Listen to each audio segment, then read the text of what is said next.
வணக்கம், என் பெயர் ஆர் கிஷோர். நான் கீழூரில் வசிக்கிறேன். நான் மறைமலையடிகள் அரசு மேல்நிலைப் பள்ளியில் படிக்கும் 9ஆம் வகுப்பு மாணவன். என் ஊரில் ஒரு குளம் உள்ளது. அதை பற்றி நான் ஒரு ஆய்வு மேற்கொள்கிறேன். அதன் தலைப்பு Sustainability, the relationship between the pond and the people of my village.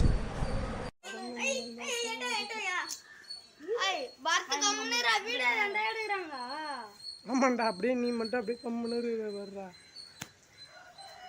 என்னடா குழப்பறான் விட்டு எதுக்குடா?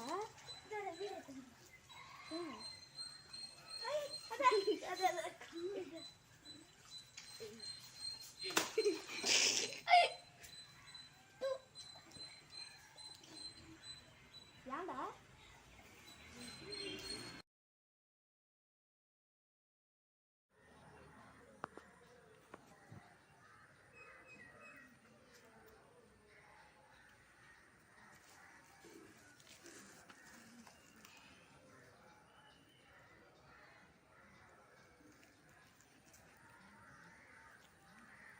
அப்படியே வீடியோ வச்சுடு.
மறுபடியும் குத்துறதா அடே கேமரா முன்னாடி எடுத்துன்னு வந்து அந்த டிகிரியை காட்டுறான். எடுக்கல, பாஸ் தான் பண்ணியிருக்கேன். 2 செகண்ட். நான் ஒரு செடி வளர்த்தேன். கடுகு செடி வளர்த்தேன். அதை குளத்துல இருந்து சிறிதளவு தண்ணி எடுத்துன்னு வந்து வளர்த்தேன். மற்ற செடியை தண்ணி ஊற்றி வளர்க்குற மாரி தான் அதுவும் வளர்ந்துது. அப்போ செடி கொடி மரங்கள் விலங்குகள் எல்லாம் அங்கே இருக்கும்போது நான் மக்கள்கிட்ட ஏன் இதை பயன்படுத்திக்க மாட்டீங்கன்னு கேட்ட போது எல்லாம் சாக்கடை கழிவு அப்புறம் குப்பை எல்லாம் கொட்டுறதுனால அது யாரும் பயன்படுத்த முடியலன்னு சொல்கிறாங்க. அதை தான் நான் ஆய்வு செஞ்சு நான் டிடிஎஸ் செக் பண்ணப்ப 443 இருக்குது. அது குடிக்கிறத விட கொஞ்சம் அழுக்கு படிஞ்சிருக்கு. பிஹெச் செக் பண்ணப்ப 8 இருந்தது. அது 7க்கு வந்தால் எல்லாருக்கும் குடிக்கிற மாரி இருக்கும். அதை சுத்தப்படுத்தினா எல்லாரும் பயன்படுத்தலாம். விவசாயத்துக்கு ஆடு மாடு கழிவு குடிக்க கூட பயன்படுத்தலாம். இந்த ஆய்வு ஒரு நல்ல வழிபாடுக்கு வகுக்கணும்னு நான் செயல்படுறேன். நன்றி.